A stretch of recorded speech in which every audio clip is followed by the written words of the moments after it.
Greetings, friends. Welcome to our meditation for common good circle. We meet in the lead to the new moon in Aries, and today we continue and bring to synthesis our impressions on the topic that we've been holding during the Pisces-Aries cycle: new leadership, transmuting and synthesizing duality into light and humanity. As always, we begin with sounding the purpose of our work.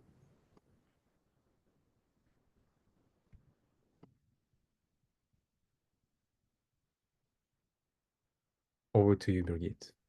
Yeah, thank you.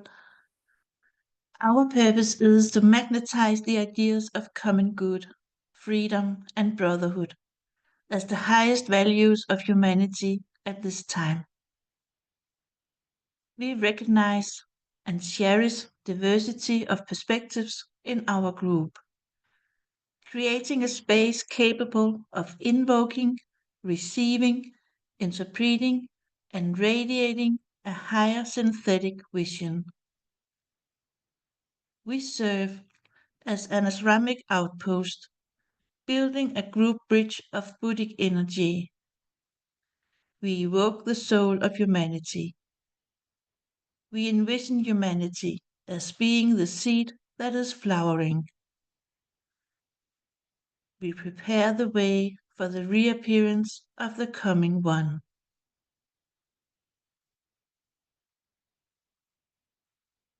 And over to you, Tracy. Thank you, Birgit. Thank you, Alexander. And thank you, everyone, for being here today. We're going to begin now with our naming circle. So as we begin our focus today in this new moon meditation, the naming circle unites our hearts across distance as we begin our alignment and bring ourselves fully into our group work. By uniting our hearts in this way, we begin naturally to work telepathically through our group mind. The key to this telepathic work is in the etheric alignment, which creates the group field and allows it to become both a receiving and transmitting agent for higher ideas and energies. We will begin by calling our names into the circle, starting with our organizers. And as your name is called, please unmute yourself, say your name, and where you are calling in from. For example, hi, I'm Tracy Arbor, and I'm calling in from Novi, Michigan, USA.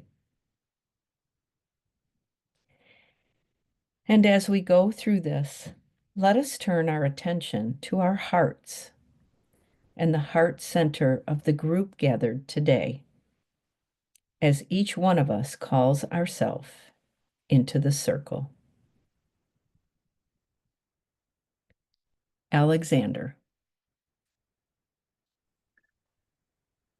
Hello, friends, again. My name is Alexander Ilchuk, and I'm calling in from Brooklyn, New York, in the United States. Welcome. Birgitta. Hello, I'm Birgitte Rasmussen, calling in from Slagelse in Denmark. Welcome. Cornelia.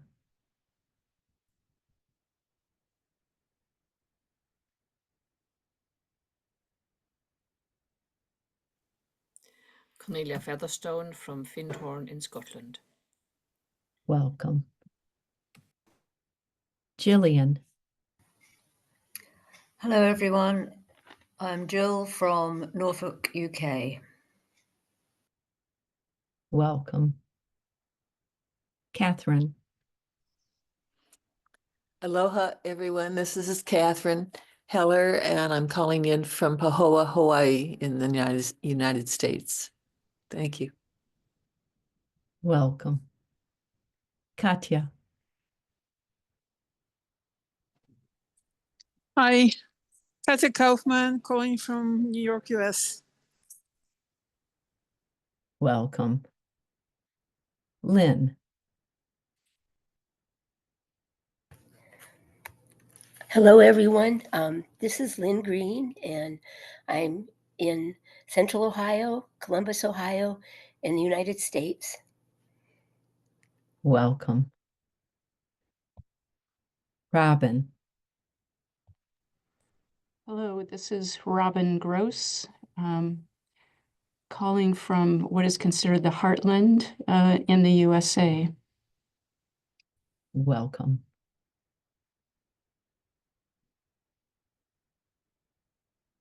Thank you, everyone. Tracy, there's also Kiki. Oh, I missed that. Sorry. Kiki. Hello, I'm calling in from Washington, D.C. Thank you. Thank you. Welcome, Kiki. I think that's everyone. So we'll move on now. Now that we are linked together as a group, let us share a few moments in silence to align, forming a triangle between Shambhala, the hierarchy, and humanity.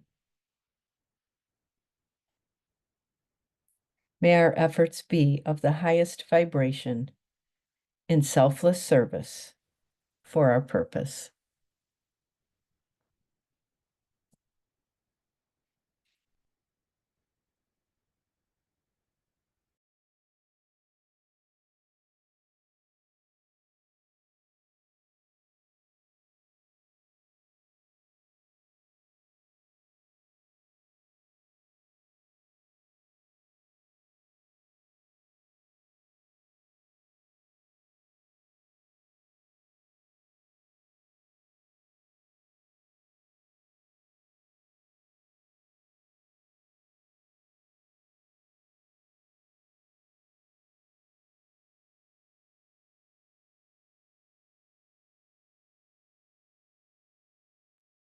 Over to you, Alexander.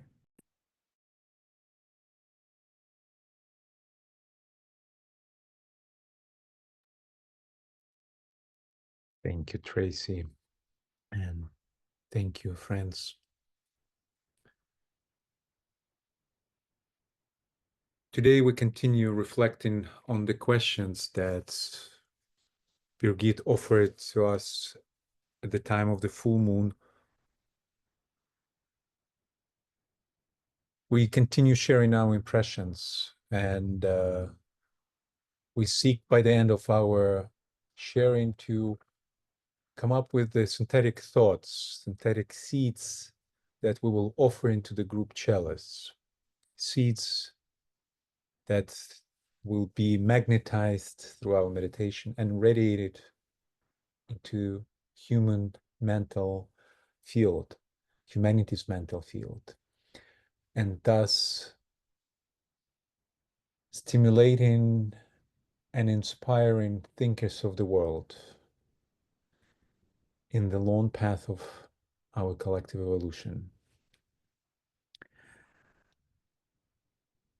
As we prepare to open our sharing, I invite us to check the community impressions board, our shared space where between the meetings and during the meetings we share our recognitions, our thoughts, and useful links and resources. So let us hold some group space while we look through and dive into what's been shared at the community board. You can find the link in the chat.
And now on the screen, you also can see the questions that we've been holding in our group cellos.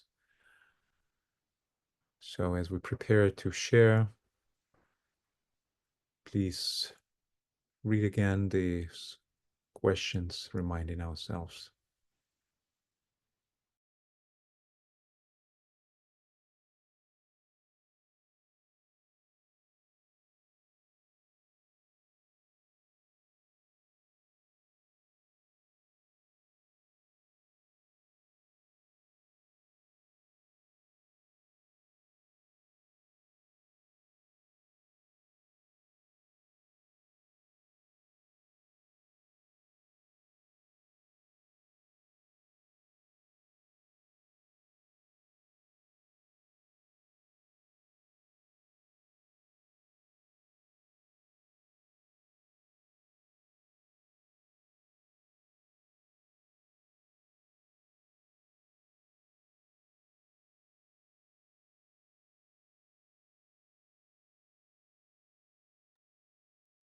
And when we are ready, we can begin our sharing.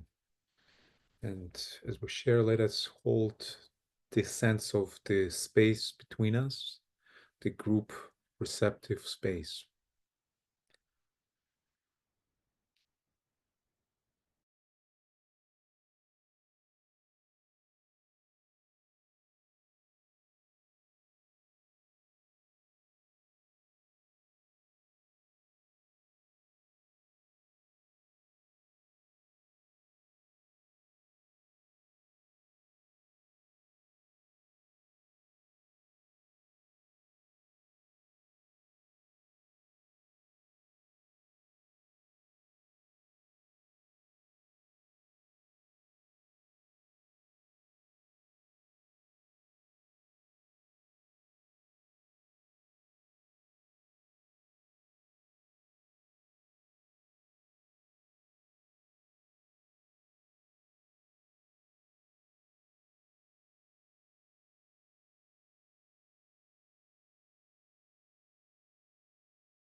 Well, I'll start.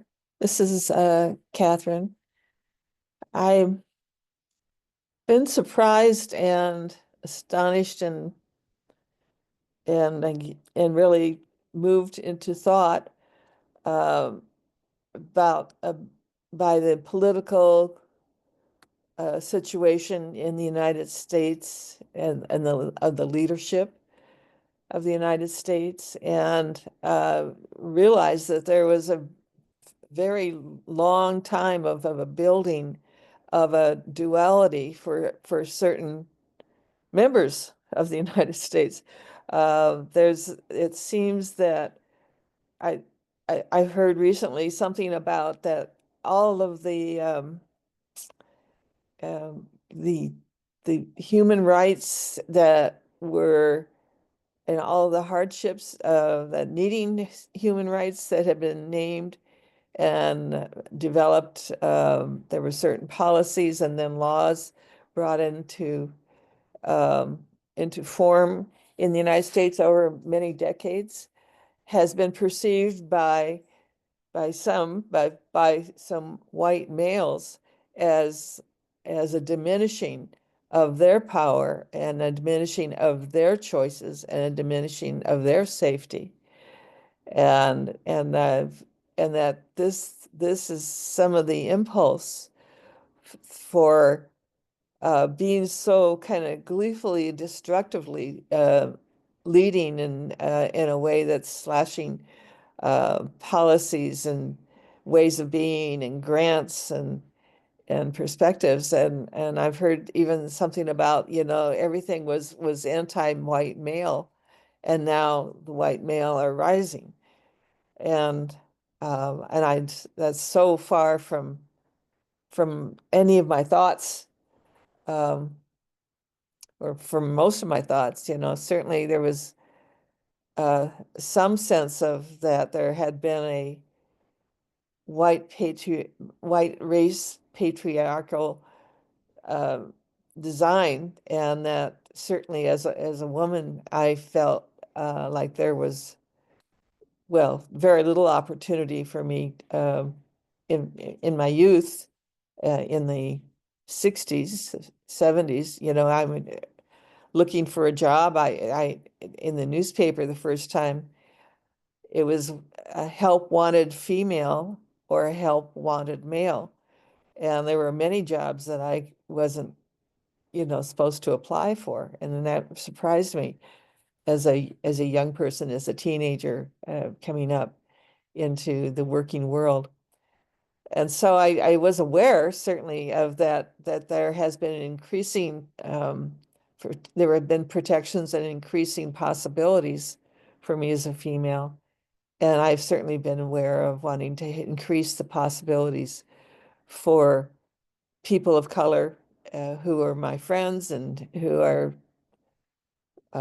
inspiring people in their own right. That I didn't see it as a lessening of power for anyone else. It was a sharing of power. But I am a Aquarius sun sign, and I really do embrace the Aquarian values. And so it was the duality is that that there's a limit of power and possibility, and that increasing that of those who were diminished, did not have the same opportunities as the white males, that was somehow reducing the possibilities for white males. I don't see that. But that's the perspective of duality that's very much fueling the reactive leadership and actions that are taking effect now, and the focus of the shutdowns and the diminishment of budgets and so forth, and laying people off. So so this perspective of duality, of that there's only so much, and that it's win or lose and all of that black and white, that's a perspective that's playing out now. It's really being exposed. I operate as a healer. I'm a shamanic healer and soul retriever, and so I see things very differently, and I see that this is an exposure healing, exposure of these feelings, and that's the first step, for healing is awareness, and then hopefully understanding, and then correction. So while it's rough to face it and to observe this and watch it, there's been so many astrological endings and beginnings, and even Supposedly on the equinox, the Kali Yuga ended, and we're in a phase between ages, and this is on a very grand scale. 12,000 year pause between the exhale of Kali Yuga and the inhale of the next age that the humanity and the world will be in terms of a certain rhythm of evolution. And so I find that hopeful, because that space between breaths seems to have the most power for consciousness and manifestation and creation. And certainly this new moon is an opportunity for creation with the seeds that we put in. So I'm sorry I went so long, but there's so much going on. Thank you for your attention and for this chance to work together.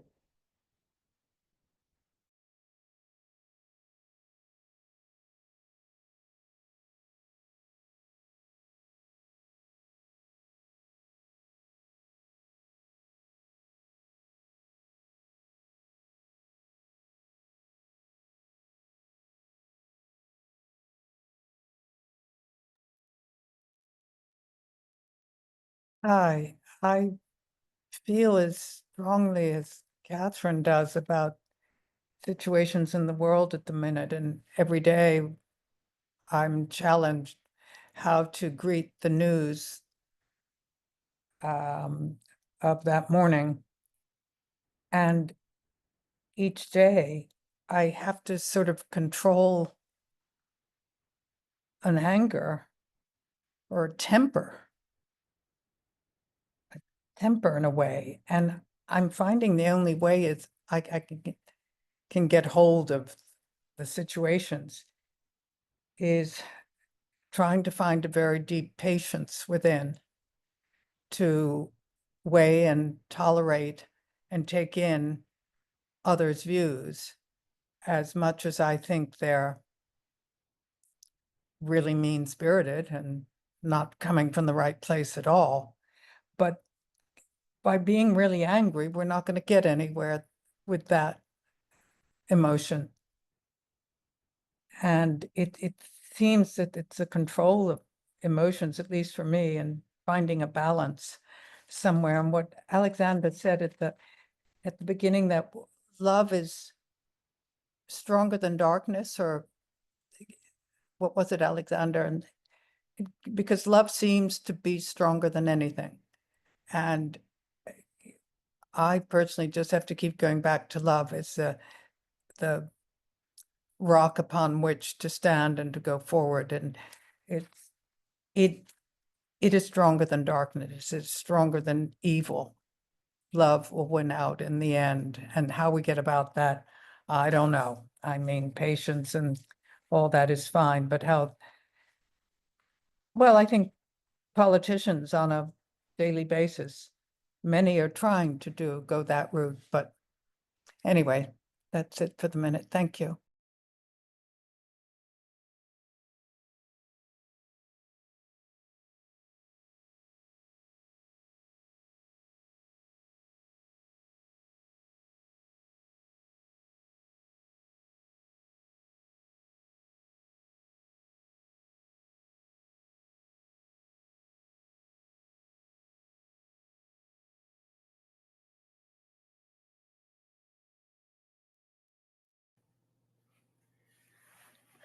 I had a similar experience, Catherine, when I was young in the 50s, of getting to be maybe around 7 or 8 and thinking my father was very patriarchal and a good man, but very patriarchal and used power. That was what he felt his job was. And I remember thinking, as my brother came up behind me, at first I thought, wow, gee, women just don't count for much. And then I remember thinking, what a relief. I don't have to go through all that with my dad, all that, really domineering patriarchal stuff that he felt he had to instill in my brothers. And that what a relief that was. But over my lifetime, being in my 70s now, over my lifetime, what a change I've seen, and what hope it's built. And so I keep, although, well, I'm not watching the news a lot. I just check in every now and then because it's too difficult to get into the nitty gritty all of the time. I try to keep a little track of the major things happening, and then go on to trying to imagine what it is I want to see, what it is that will save humanity, what is it that will, at various levels, we talk about love and right relationship and good communication, those things. And then I think, well, what would that look like? I try to imagine, what would that look like with in my neighborhood or in my town? But certainly polarity is the word of the day, isn't it? And I also try, and I have to try hard because I have a temper too. I have to try really hard to try to think of what is going on, what need was not met for those people that are so vocally mean and so forth. What healing do they need? And it may be a swift karmic kick in the pants, but I try to. That's not up to me. I don't know what they need, so I just try to ask for healing for them, for guidance for them, and hopefully their lessons are learned quickly and with grace, so that it doesn't cause great harm to a lot of other people.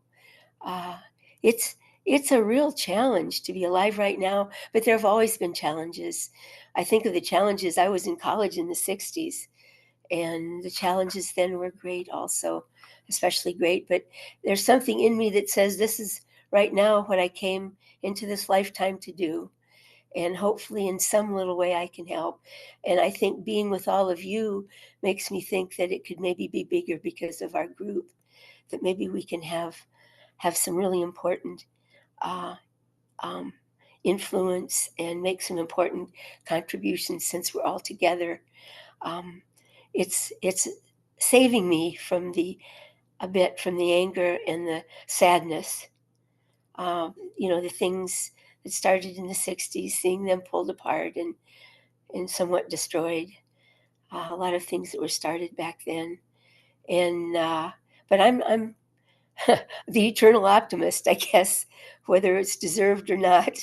Um, I hope not a Pollyanna, but I keep plugging away, and I think we all are, just trying to go day by day. And as Alexander and the guiding group have said, we've just got to spend this year feeling our way along and trying to figure out step by step what's happening and what we can do and what our new role is, what our new name will be after 2025, what will be our new name, what is going to be our place in all of this, which is exciting to think about. And boy, there are so many dualities right now. What is the essence of duality? There are so many dualities that we see around us.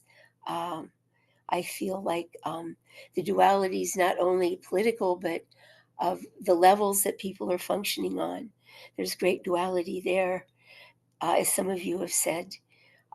Some people functioning seemingly entirely from personality or lower, and some people trying to function from soul or even higher. Um, and then again, I know I've said this many times, but again, there's another duality in the influence of humanity, the line of evolution that humanity is following, and the line of evolution that the higher devas are following.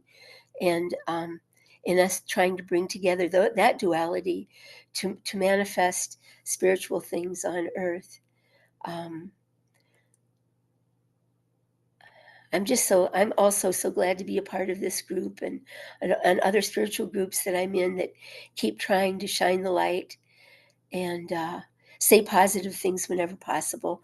Try to call in the best of people.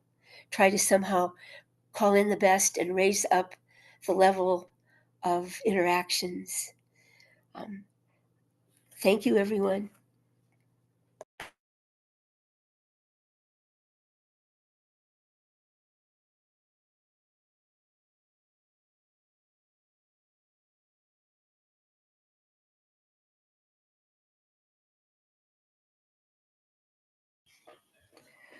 Hi, it's Jill from UK again.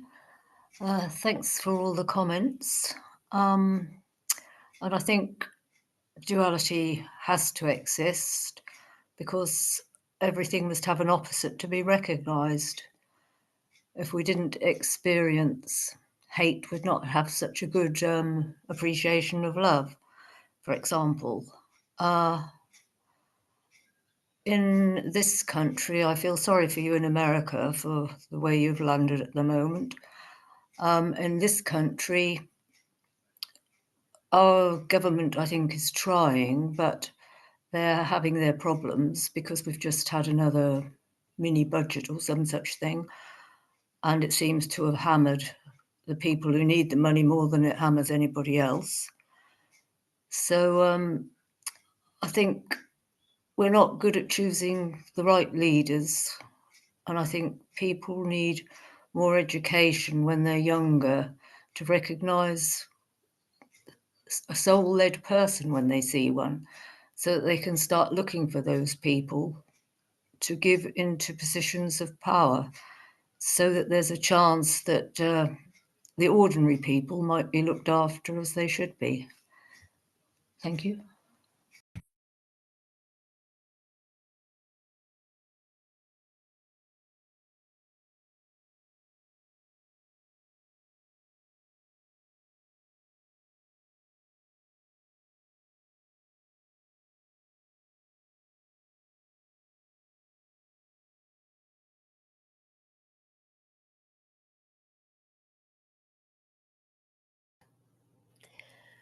I agree with you, Jill. This is Lynn. I think as a long-term solution, what seems long-term according to our lifespan is education holds so much of it. And of course, DK wrote a whole book about that. And taking children when they're very young, helping. I was a teacher, and helping young children learn who they are, reflecting them, helping them make nonviolent choices, but still essentially recognizing their true nature, and what works with other people and what doesn't, and leading children. DK talks about education that's more for the whole person, in that, um, people will be learning to meditate and learning about the various bodies, the various levels of consciousness. And our education so far has been so much about facts and how things operate in the physical plane. But this is coming in. The new kind of education has been coming in for some years in various ways. So there's another hopeful sign. They've been, there's been talk for years now about educating the whole child and helping children to have better relationships with one another, and expressing themselves in positive ways, not suppressing, but expressing even anger in positive ways, and working together in groups. And then there's been more. I think you have this in England. There's been more opportunity coming back again for people to take their best skills and their best qualities, their best abilities, and to follow that instead of just trying to force everyone in high school and so forth into some sort of cookie cutter program, and which is helping people find the right work and to appreciate themselves and others more, to find their place in society. The more we can bring in the spirituality, that's a tricky thing in the U.S. though, because religion wants to be that, and so many people want to be the spirituality that's called for, And we have to be so careful of that it isn't indoctrination of some sort of single religion, which is another issue that's going to come up here, I think, soon in the U.S. I think people have been talking about a state religion again, which is, the people that call themselves patriots, supposedly our revolution was about being able to worship the way we wanted. And now we have our so-called patriots talking about having a state religion. So we'll see. We'll see how it all plays out. But lots of challenges, but really it's kind of exciting. It's really kind of exciting.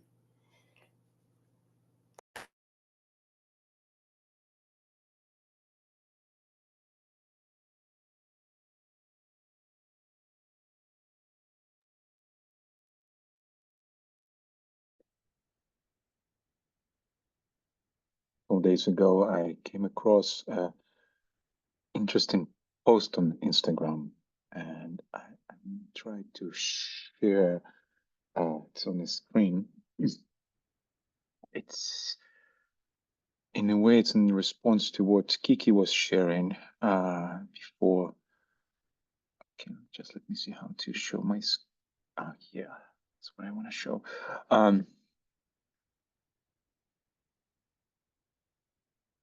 Okay, here it is. I don't know if you can see it, but it's the phrase, "To get what you love, you must first be patient with what you hate."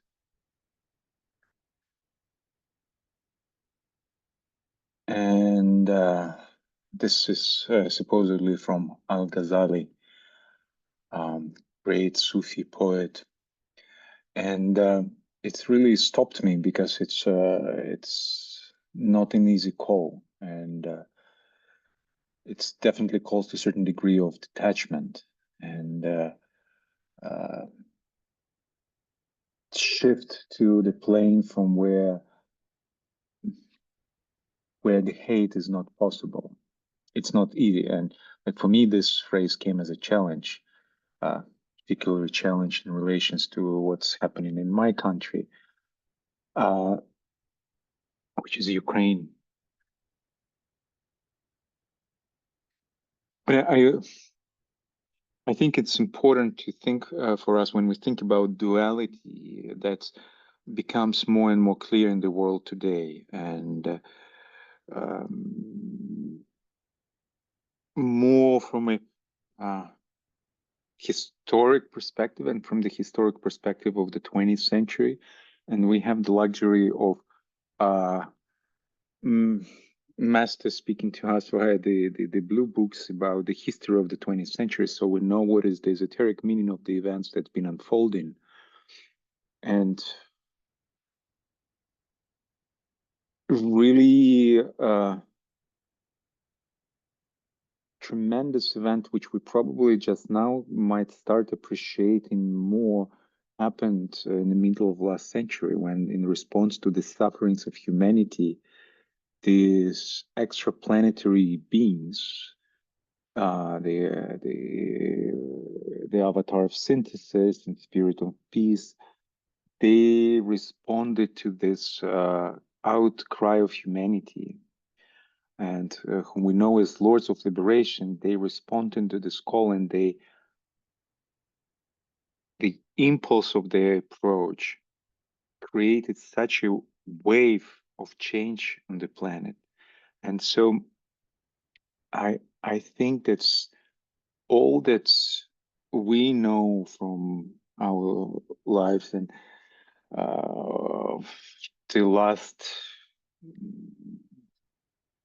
5, 6, 7, 8 decades, what's been happening in humanity. It's been the result of the approach of this amazing impulse, which is difficult to put in words, but all that we know, all those changes that we've been observed with, all this recognitions of the value of freedom and the value of inclusion, in diversity, and all this social rights movements everywhere in the world, it's been a result of that unfoldment in humanity. And in a very strange ways, we know that laws of physics, they have the analogy in the human society, and we are part of this physical reality. And we know that the action brings reaction, according to Newton's physics. And so we are now living in the period of reaction. That's the inertia of our human matter, if I may say so, brings us back as a reaction to that inflow of light. And all our inherited imperfection, and when I say inherited, in reality, it's our own imperfection that's been accumulated throughout millennia, and all the eras of human history, all that imperfection within us reacts to this incoming light. And so what we observe and what we think is that, oh, this just conservatives reacting. Now it's our collective dweller of the threshold reacting to this incoming light and tries to push back. And it's very significant in a way. That's what's happening in the United States now, because we know the case says that the battle for democracy will be fought in the United States. And it's not just democracy, it's the battle for light. How we bring actually those what we already consider it as a given norms, we have to actually earn them now. We have to actually stand for those norms. We have to stand for the value of freedom. We have to stand for the value of inclusion. We have to stay for universal human rights, and not just stand. Most likely, we need to actually fight for that. And I hope it's not a physical fight, but as a position of active standing for that, and not being hateful and aggressive towards those who not recognize those values, but just see this as a process of healing that we all undergoing. And that brings me to another point I wanted to make, is that recently I looked through I had to find the exact wording of one of the rules laws of the healing. And I found, and I started reading them again, like all together. I found this link on Makara website, the great source created by Michael Robbins for all of us, where all those rules and laws are collected together. I've just added the link to this page into our community board. And it was amazing for me to read the laws and principles, the laws and rules of esoteric healing from the perspective of what is happening in the world now, what is happening in so many countries. And those laws and principles of esoteric healers, they have very important I don't want to say information. It's in a very important position with principles and inner describe inner attitudes, which we can call this inner asana of for us, how to deal with this, and it's with all those imperfections that we observe in the world, and how we not react and how we not hate what we see, but just recognize the natural unfolding dynamic and do what we can as esoteric healers to direct the light into humanity, to radiate the light the right way. And so everything that we know from esoteric healing, we can apply the same principles to help humanity in this very challenging and difficult time of transition.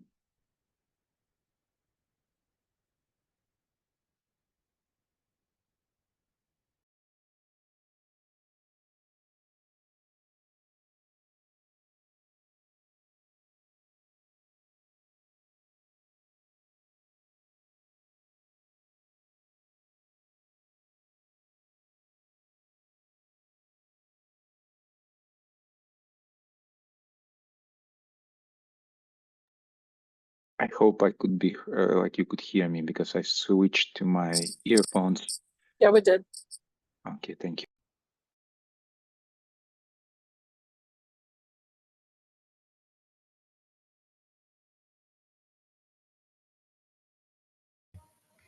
I saw a post on Facebook recently, sort of pertaining to this, and it's from the New Earth site, and it says, trusting that the way things are naturally unfolding is for the highest good of all, even if we cannot always see or feel it, we can control it, or feel we can control it. Letting go of the outcomes is a must. Expressing gratitude as it is already destined to be. Sorry, I made a bit of a hash of that, but I hope you got the meaning.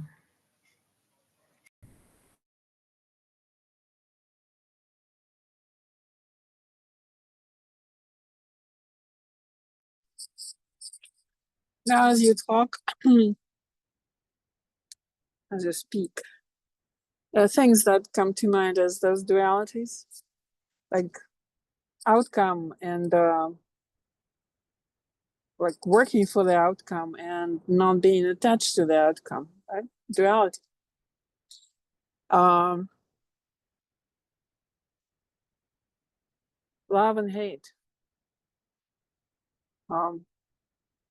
Same duality, I believe, as perfection and imperfection. So when perfection comes, you realize that many things are not perfect. It just really literally draws the imperfection to the surface, because the duality, principle of duality, means we always compare something to something. As Tibetan says, for the purpose of the better understanding. So we understand duality as one against another. That's how we gauge. The thing is, the process of development means the imperfect becomes perfect, but then compared to the next level of perfection, it's still imperfect because it's a process. And so again, I always come to the same phrase by Tibetan. Evil is good that should have been left behind. And the dwell on the threshold is something that is so good that we are not willing to let go of it, but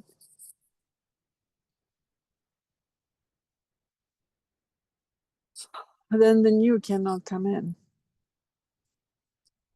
So we recognize something as imperfect because we see something better. But in order to understand the better quality, we need to be open to this vision. Because if we stay with only things that you mentioned in your patriarchal father, that's the good. And you have it, and you have this system, and it works. It's just when you start noticing that things really don't work anymore, because something is really, suffering from that process. Then we start looking for different outcomes. And then we have people who are deeply connected with this outcome. And they look for it and they search for it. And then the next level comes and we need a different outcome. So it's all because we are in dynamic process. And the quality of this dynamics, is constantly moving from one to another, hoping that we keep things that are good. And the only way to understand it, is it really good or not, is, does it work for everybody? It's like civil rights, right? We first threw in, men with right, not just nobility, but just common man. Then we threw in, men of, then women, then then the colors come, then children's rights, then the rights of the nature rights and things like that. So it's sort of we keep bringing in things, but our consciousness is not there yet. We respond to the higher ideal, yet our consciousness cannot sustain because we are informed that it's good, but it's kind of theoretical for us. That's the thing.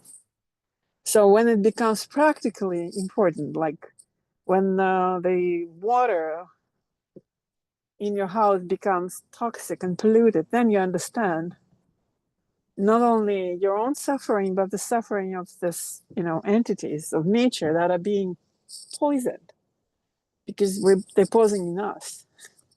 It's sort of it's a lot of steps one by one. But again, it's the quality of duality. I think that the very important part in that duality is recognize where is energy directed, and for that we do need a third point, because that point is direction. We need to see where we're going. Are we coming towards more light, more life, or not? Or are we reducing those qualities and squeezing the life out of whatever we can instead of opening up to bring more life into all those events? So that is how we work. That's with the light we work and turn the darkness into day. It's all of that is said in beautiful mantras, in great books, through the minds of enlightened scholars. The thing is, we need to, like, nothing is a fact until our consciousness and our experience supports it. So that's the difference between being informed and actually knowing, because right knowledge begets the right action. Then we start living like that. So for humanity to start living like that is a huge process, because a lot of, big part of humanity is still going into an evolutionary cycle. And more to the final point, we have like 52 billion auto incarnation. For them, it is not really a fact. When they come, not necessarily they have enough of consciousness to support the new rules that we are processing along the way. So, like, that's why I think the group work is important. And when the group work is happening, it's important to at least link with those auto incarnations who are part of the group, just so the group field stays informed and can be helpful for those who incarnate later. Beautiful questions, Brigitte. Thank you.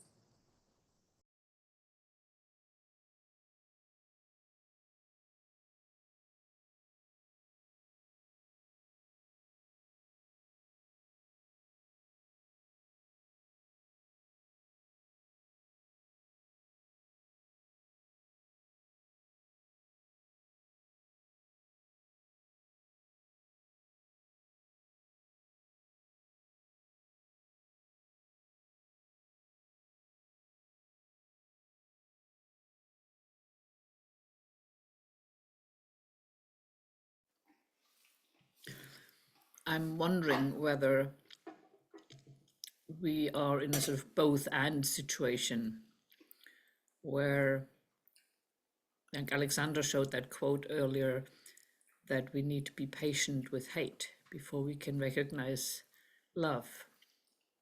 Perhaps we have to be patient with duality before we can reach a new level of whatever. We probably can't even picture it yet, but I would call it oneness, or a very new level of collaboration, coexistence. recognizing and accepting the polarity, no matter how painful and how drastic it seems at the moment. Yeah. And yet holding the vision, of that, you just said, the sort of the direction of the light. Yeah. How we assess that with our very limited perception. Sometimes solutions that we think are good actually lead to sometimes even aggravating the same problem or leading to another problem. And yet we have to walk in the direction that we can see as the one of light,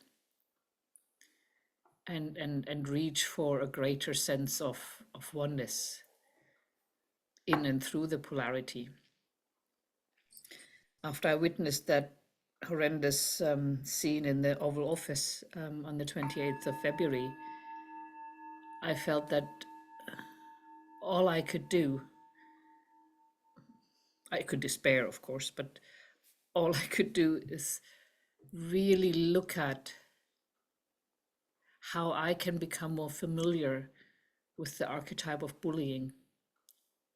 Because it was so clear that that's what happened for me. It was very clear that that's what happened there. And so I asked myself some questions, and I'm still with them. What is that bully in me? How do I feel when I bully myself, nature around me, others around me? How do I feel when I witness bullying? Do I freeze? Do I look away? Do I step forward? And then what kind of support would I want in both of those situations, when I am stepping into my bully, or when I step into whatever inadequate response to witnessing bullying? And the answer there for me is group. I can only explore those questions with others. And I've been starting doing that in the last few weeks. I haven't learned that much more yet, but I am very intrigued in the different perspectives that are growing in me. And it's a little bit beyond good and bad. It's beyond knowing what's right and wrong, and yet moving to another relationship with it. I don't know if I make any sense, but yeah. Having patience with the polarization, patience with the duality, and yet still holding fast that there is something else to grow into. Thank you.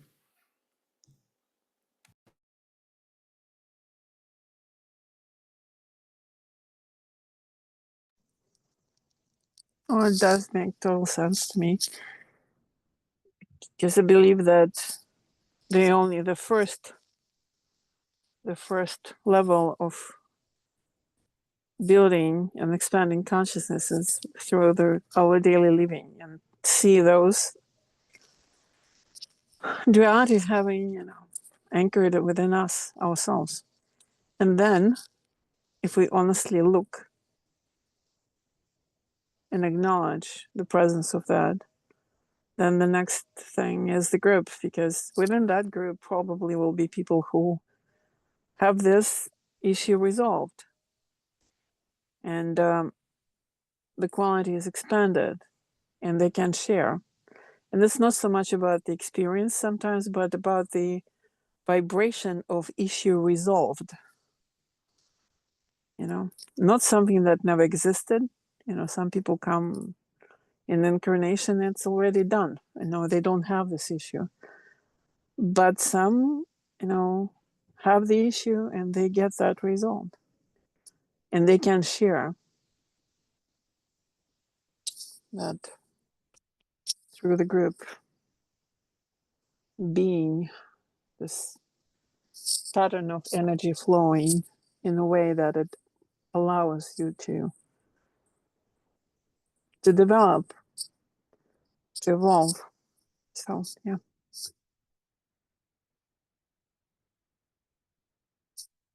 So thank you.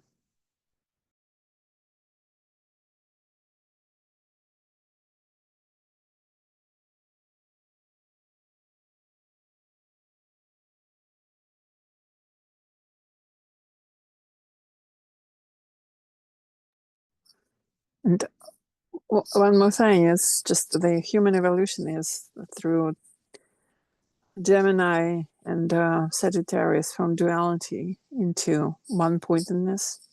And the third part of that triangle is Pisces, which is oneness.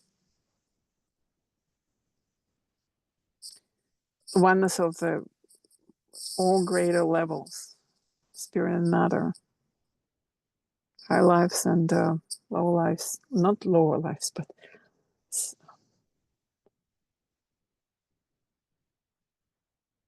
I don't know even how to put that. And also the flow of the energy in the right direction, in consciousness and expansion of that for the benefit of the lower kingdoms. Yeah.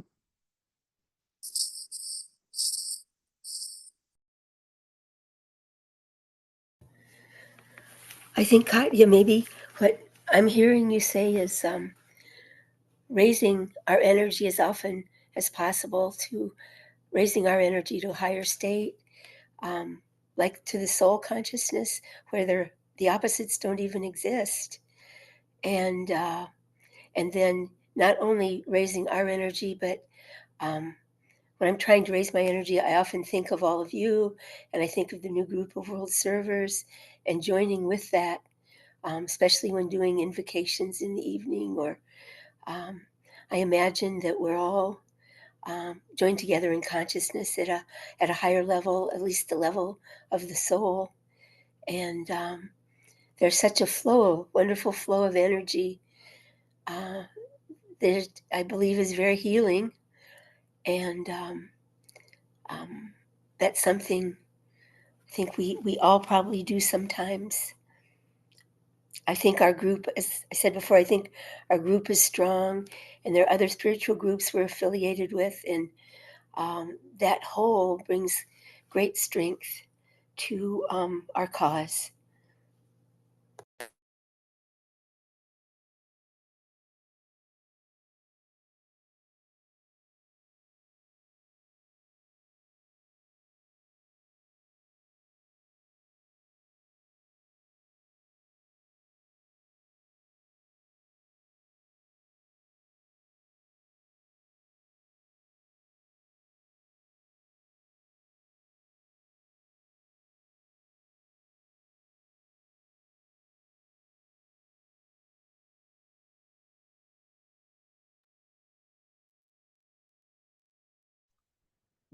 Cornelia, thank you for bringing this very important aspect, that's recognizing duality within us.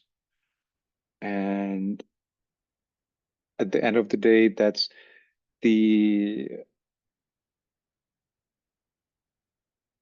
most effective thing how we can bring the change into the world, is recognizing the same principle in us and working with that principle in us. And I had a conversation earlier this morning with a friend, and sharing that I recognize how imperfect I am, and that's all this, where this critical time, and there's so many things needs to be done, and the incoming energies make all my imperfection on a personal level be like very up to my face. And sometimes it's so almost devastating that I just want to kind of raise my hands and just I give up. But what's common at that point is the recognition that's humbleness, that okay, I'm not perfect, but still the work needs to be done, and there's no one else who can do this for me, so therefore I continue with all humbleness, accepting my imperfection. And so when we think about, my sense that when we think about the problems that are now revealed in our societies, or in the world in general, is that this, and especially here in the United States with the 6 ray personality, where the spirit of righteousness is such a fiery thing, is regardless of the polarity of opinions and visions, to focus on the actually that's the work needs to be done, and that's the common good needs to be met, and that the put in simple words, the evolution must continue through all these imperfections that are revealed now, and through all these polarities. The main thing is the direction of evolution, direction into which we're moving. And that's what we need to ensure, that the duality stimulates us into development and then the movement forward.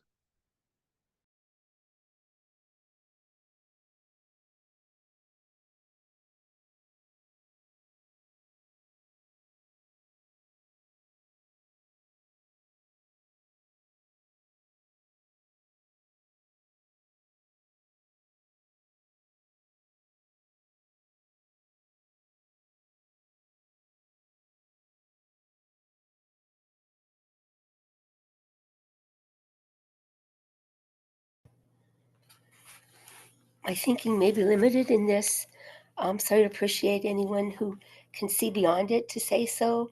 But it seems like the perfection to be found is in the combination of the whole group of world servers. That in and of itself is maybe some sort of perfection.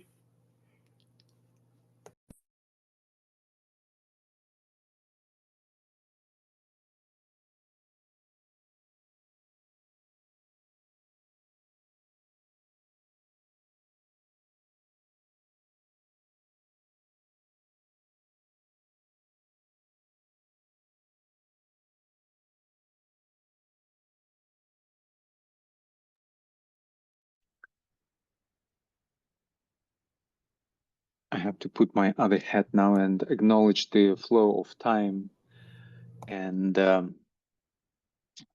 we are coming now close to the time of meditation.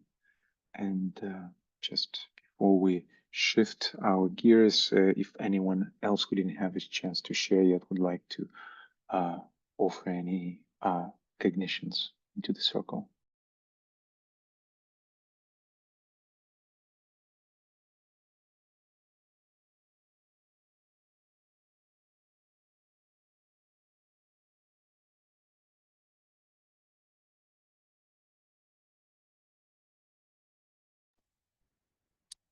Just want to add that in 2 days, Neptune is shifting to Aries, entering the Aries, and Neptune is this presence that reflects the path of development of consciousness. It's just our greatest helper or distractor, depending. But still, it's this is the energy that comes in point at the come of new creation of a new cycle. So our elevation can be requested. Just when we do that, it's important to remember that about humility and requesting that with the practical commeasurement, realizing that we can't do everything at once. And so requesting that the path will be supported and adequate. Yeah, thank you.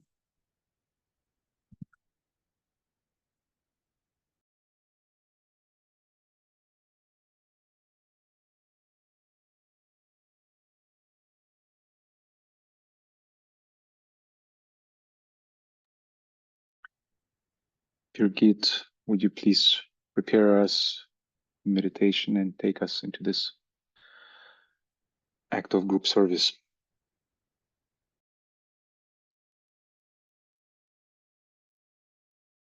Yes, I will. So let us move into silence.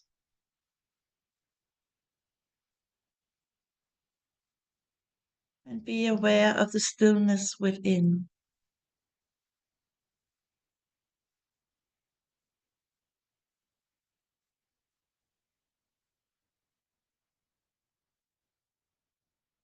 Align with your heart and soul.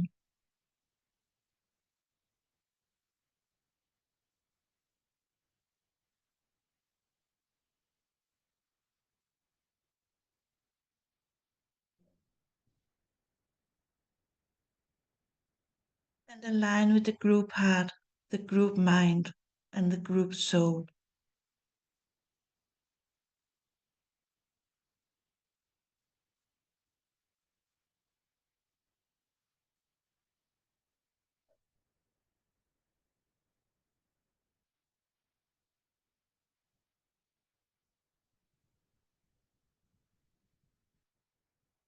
And we link with hierarchy, connecting with them through our group and Sakarana, thus linking the heavens and the earth, the inner world of meaning and the subtle world of glamour.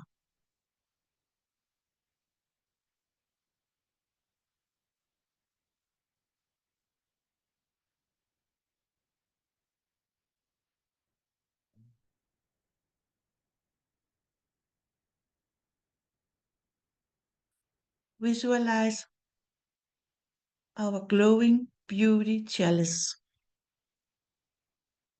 which our work together feeds and fills.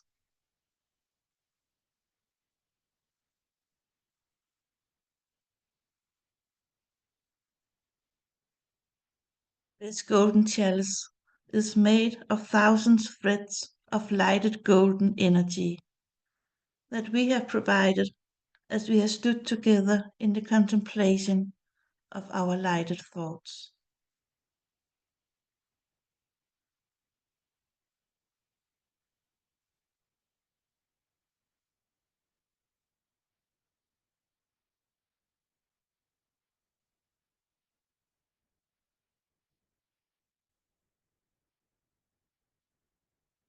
We come from the full moon in Pisces to this new moon in Aries.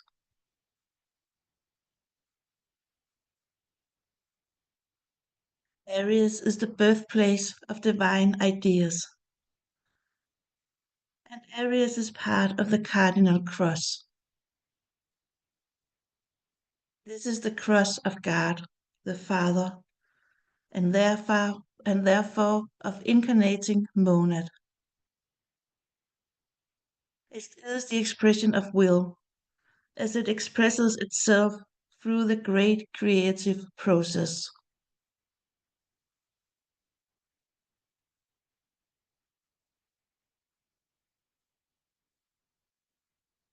I come forth, and from the plane of mind I rule.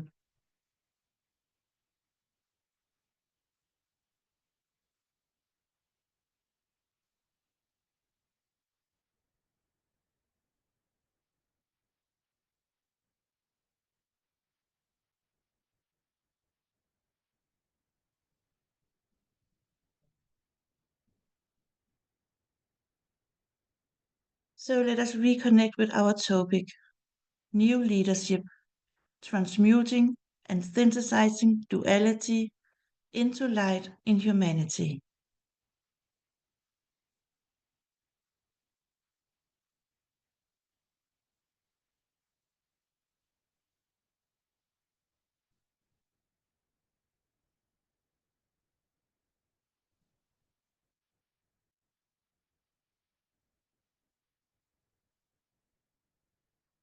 We take a few minutes in silence to reflect on all that has been said, as well as our responses.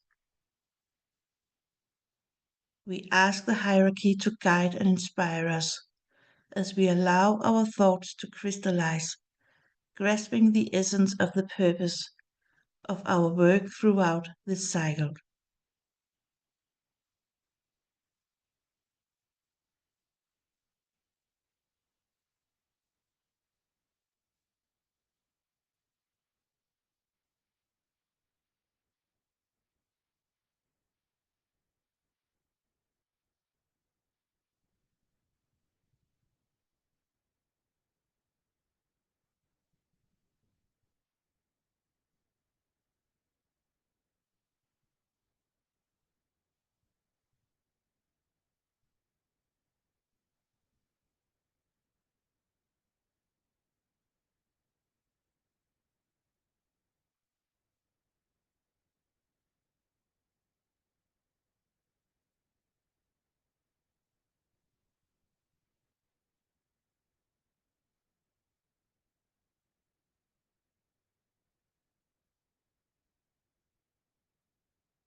With love, we offer our efforts into the chalice, each one unmuting and speaking as you are moved to. We also honor those who choose not to speak, but who silently offer their formulated seeds into the chalice. After each vocalized offering, we will allow each seed to rest in silence for a while before the next one is offered. Let us now begin.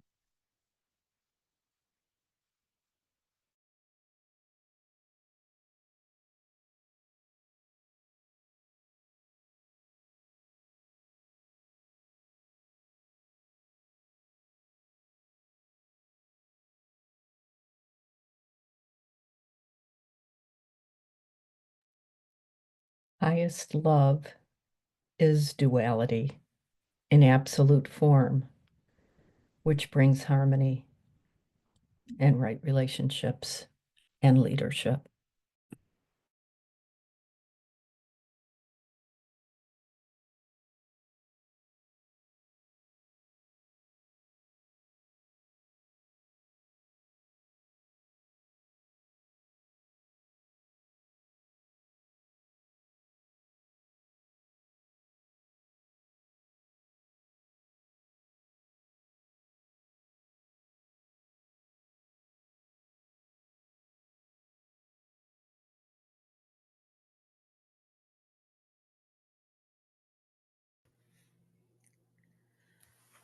Soul light dissolves duality.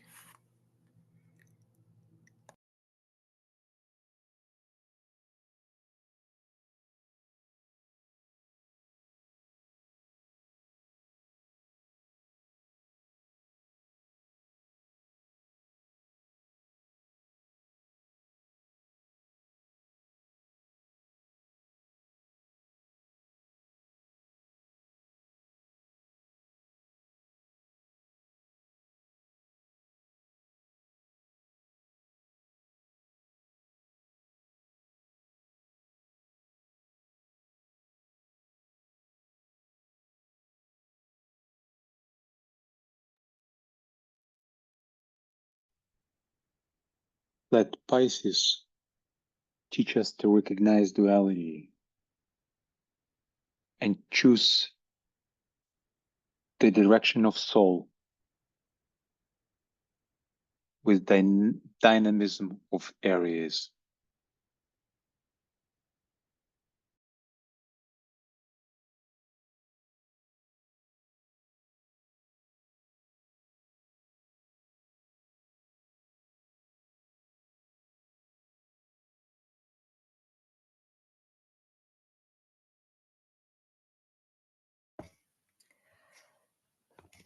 The group can acknowledge duality as it enables movement towards a goal through discernment.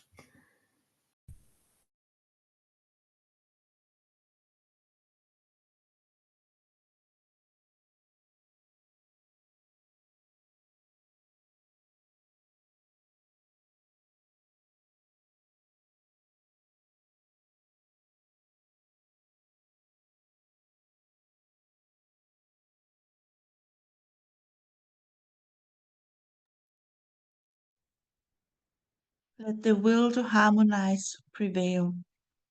Let all people love.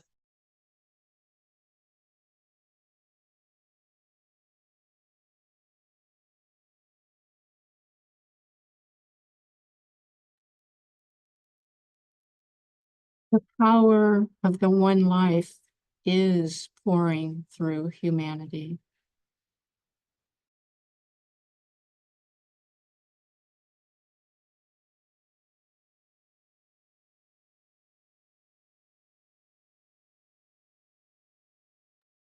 May we make a next step in developing group consciousness and aligning with monadic consciousness.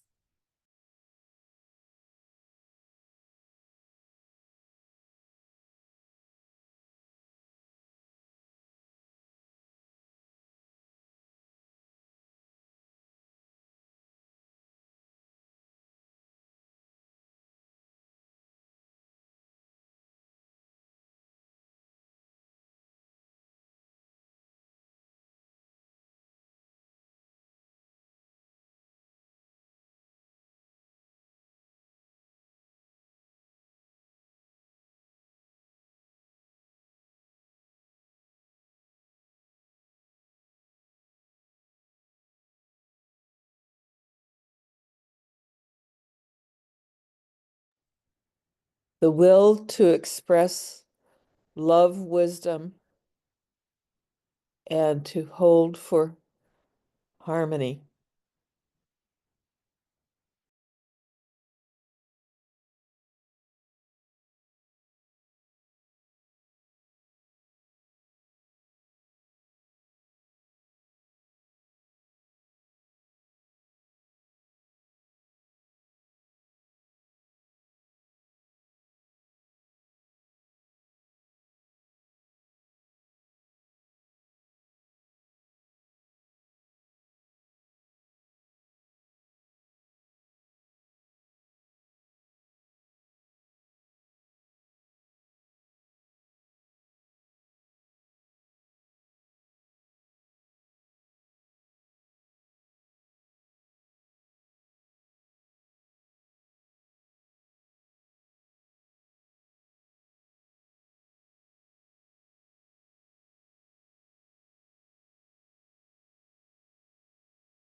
When we focus on the purpose of our work today and the seeds collected, allowing them to vibrate and resonate within the embracing light of our group vessel. We magnetize it now with the light of Aries.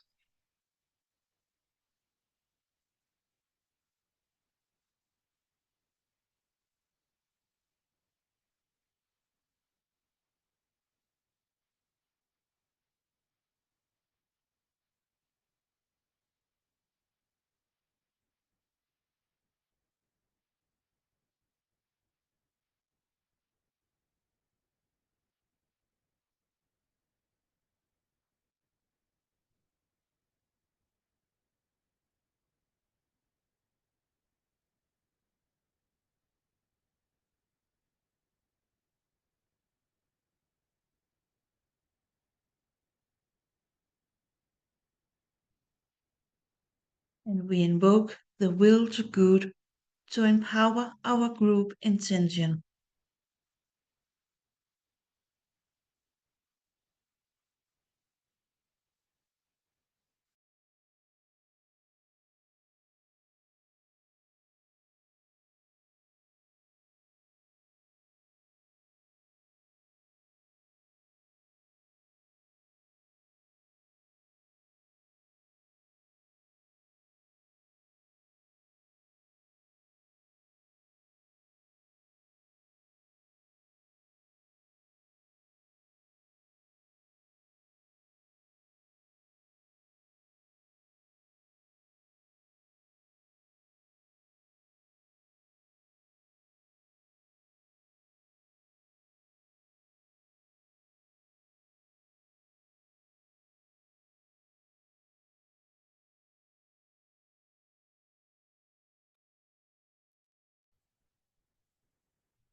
We lift our group chalice towards the hierarchy, offering it as group service to the plan.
We turn towards humanity and offer our group service to support the collective evolution of humankind.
And to seal and complete our work today, let us sound the great invocation.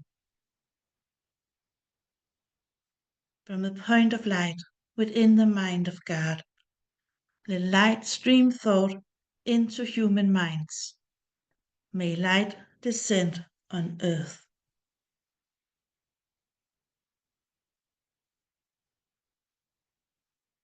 From the point of love within the heart of God, let love stream thought into human hearts. May Christ descend on earth.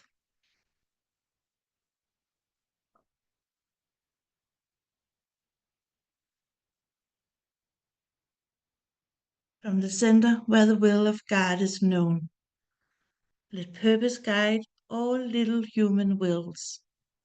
The purpose the masters know and serve.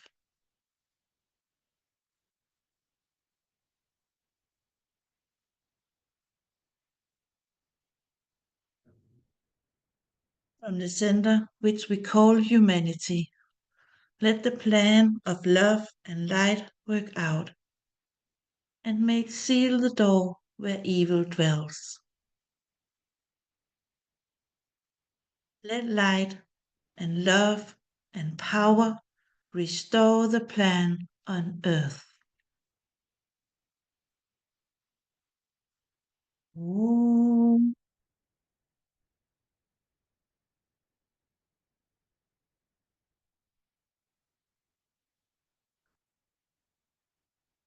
Om.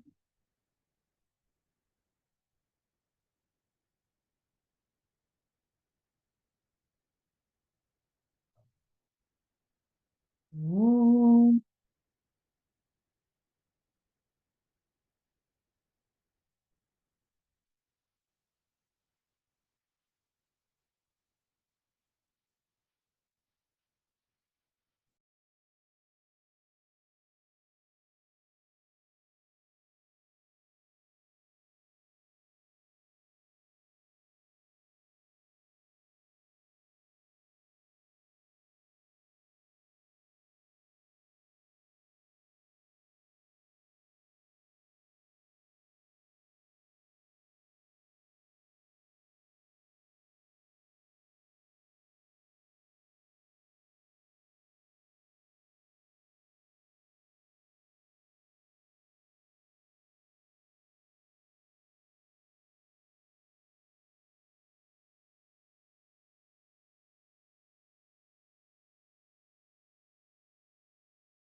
Thank you, friends, for our group service.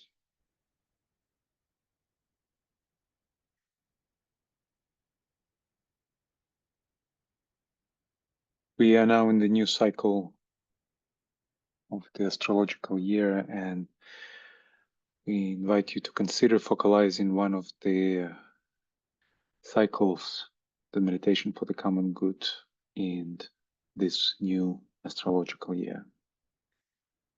And gratitude to you, Birgit, for focalizing our work in this moment of transition between Pisces in Aries and Aries.